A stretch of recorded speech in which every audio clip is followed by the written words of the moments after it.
Jadi beliau ini adalah satu-satunya orang yang terlibat secara aktif dalam kancah perjuangan bangsa yang dimulai dari munculnya Budi Utomo sampai dengan pembentukan BPUPKI. Jadi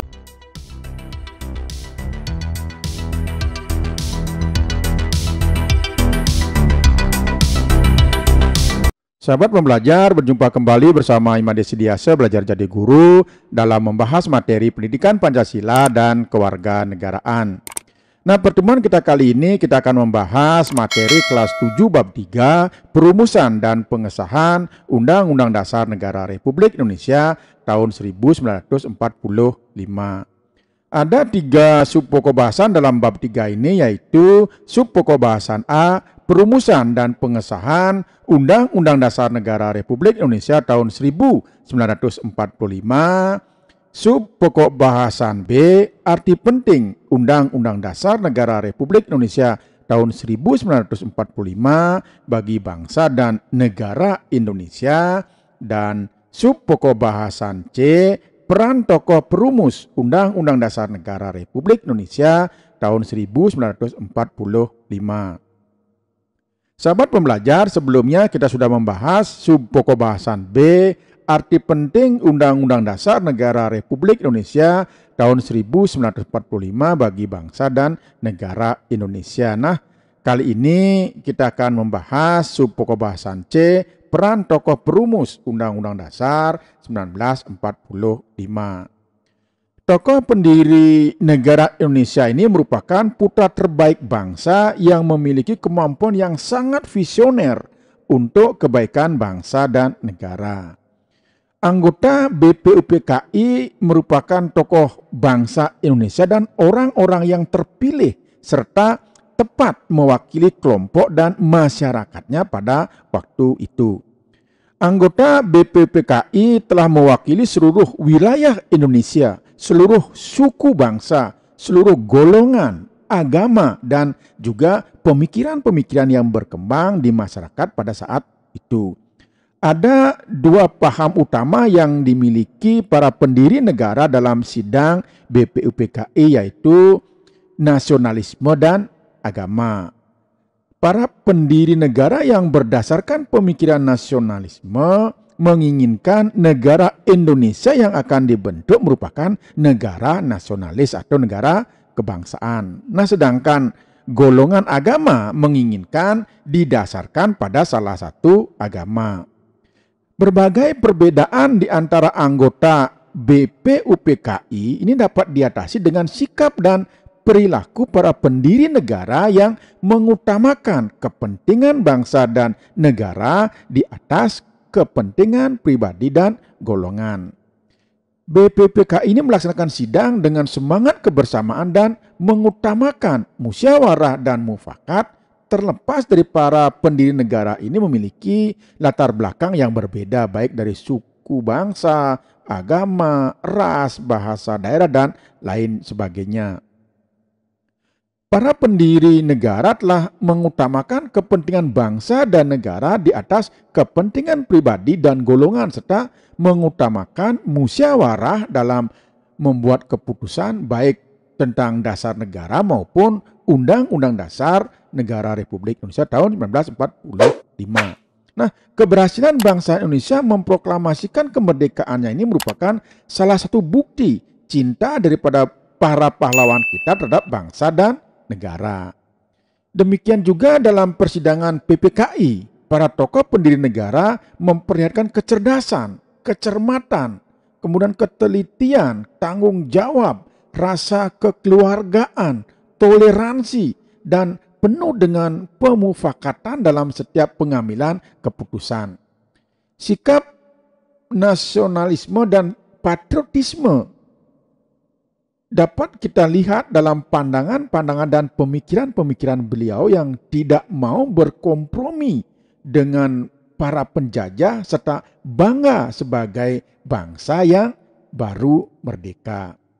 Perumusan Undang-Undang Dasar Negara Republik Indonesia tahun 1945 oleh BPUPKI yang dilaksanakan dalam sidang keduanya, yaitu tanggal 10 sampai dengan 16 Juli 1945, di mana BPUPKI membentuk 3 panitia kecil untuk membahas dan mempersiapkan perumusan Undang-Undang Dasar. Nah, hasil sidang PPKI pada tanggal 18 Agustus 1945 telah menetapkan 3 hal. Yang pertama yaitu menetapkan Undang-Undang Dasar Negara Republik Indonesia tahun 1945. Kemudian yang kedua, memilih Insinyur Soekarno sebagai presiden dan Muhammad Hatta sebagai wakil presiden Indonesia. Dan yang ketiga, membentuk Komite Nasional untuk membantu presiden.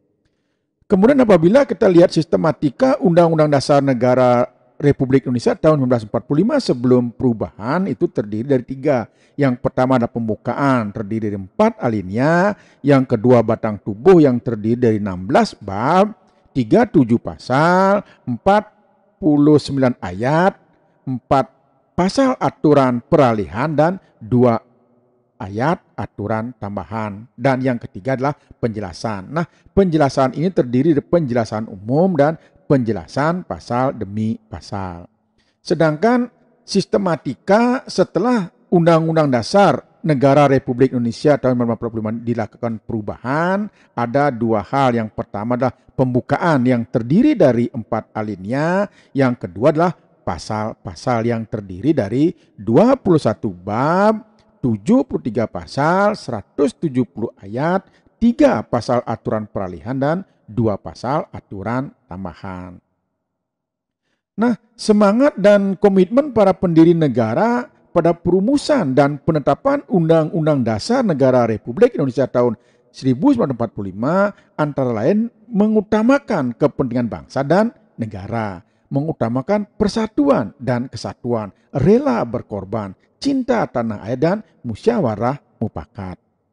Para pendiri negara dalam sidang BPUPK ini menunjukkan sikap sebagai negarawan, di mana tidak memaksakan kehendak serta mendahulukan kepentingan bangsa dan negara. Nah, mendahulukan kepentingan bangsa dan negara ini merupakan salah satu bentuk perilaku seorang negarawan. Nah, ini kita akan lihat beberapa contoh saja peran tokoh perumus Undang-Undang Dasar 1945. Ini yang pertama adalah Insinyur Soekarno. Jadi beliau sebagai anggota BPUPKI, sebagai ketua BPKI, kemudian berperan dalam mengusulkan rumusan dasar negara Indonesia yang diberi nama Pancasila. Jadi usul ini beliau sampaikan pada sidang BPUPKI pada tanggal 1 Juni 1945 yang kemudian kita kenal sebagai hari lahir Pancasila. Di Insinyur Soekarno juga yang mengemukakan dan menggunakan istilah Pancasila yang secara harafiah itu artinya 5 dasar. Pada rumusan ini atas saran seorang ahli bahasa. Nah, seorang ahli bahasa ini diperkirakan Muhammad Yamin yang duduk di sebelah beliau. Oleh karena itu, rumusan Soekarno tersebut disebut dengan Pancasila. Kemudian yang selanjutnya adalah Muhammad Hatta atau Dr. Andos Muhammad Hatta. Beliau ini adalah seorang anggota BPUPKI, kemudian sebagai ketua perancang keuangan dan perekonomian, setelah itu sebagai anggota penyelidik usul atau perumus dasar negara atau panitia 9 yang berhasil merumuskan Piagam Jakarta. Kemudian memberi usulan tentang wilayah negara. Kemudian tokoh selanjutnya ini adalah Dr. Rajiman Widyodiningrat. Jadi beliau ini adalah satu-satunya orang yang terlibat secara aktif dalam kancah perjuangan bangsa yang dimulai dari munculnya Budi Utomo sampai dengan pembentukan BPUPKI. Jadi beliau ini sebagai ketua BPUPKI. Pada sidang BPUPKI beliau mengajukan pertanyaan kepada Bung Karno, apa dasar negara Indonesia jika kelak merdeka? Itu mungkin pertanyaan yang sangat-sangat mendasar dari seorang Rajiman Widyodiningrat. Nah, selanjutnya adalah Muhammad Yamin atau Mister Muhammad Yamin. Jadi pada sesi persidangan BPUPKI yang dilaksanakan tanggal 29 Mei sampai 1 Juni 1945, beberapa anggota BPUPKI diminta untuk menyampaikan usulan mengenai bahan-bahan konstitusi dan rancangan atau blueprint negara Republik Indonesia yang akan didirikan. Nah, pada tanggal 29 Mei 1945, Mr. Muhammad Yamin menyampaikan usul dasar negara di hadapan sidang pleno BPUPKI, baik dalam pidato atau yang secara lisan maupun secara tertulis yang disampaikan kepada BPUPKI.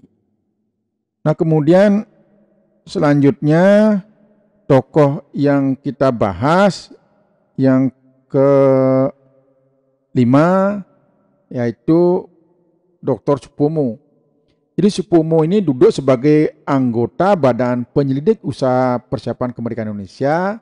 Kemudian setelah BPUPKI ini dibubarkan, lalu dibentuk PPKI, beliau sebagai ketua panitia kecil perancang Undang-Undang Dasar.